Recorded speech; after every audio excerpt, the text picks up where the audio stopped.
Well, this is sort of the argument in my book, is I think women do have unmet needs. I think the reason that more privileged women were more pessimistic in that piece was that they have everything they want and basically nothing they need. So all of the foundations and anchors that help women and people in general feel stable have basically been eroded. And that's the argument in my book, that we have had our families break down.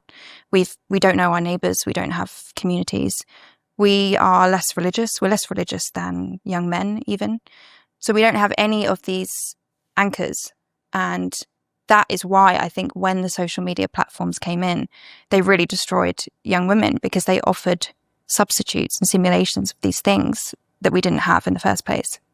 And that's why you think that women were more susceptible to the impact of social media? Yeah, in a way. And I think social media plays on girls' specific personality traits and vices. So it was very addictive. But the reason it's so bad is because we didn't have any grounding. Because if you look at the mental health crisis, women who grew up in conservative and religious households, young girls are doing way better. And they seem to have had some sort of protective mechanism from that, which is actually why I became interested in it in the first place. It's not that I was conservative or religious.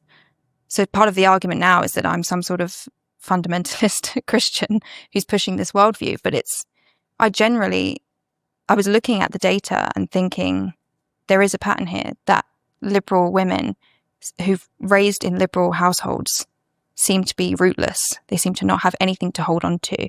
And that's why they are actually more addicted to social media. So liberal teen girls, is about 31% say they use it for more than 5 hours a day.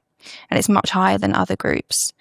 And so there is something specifically going on there with liberal girls and having a liberal upbringing that's not happening with conservatives.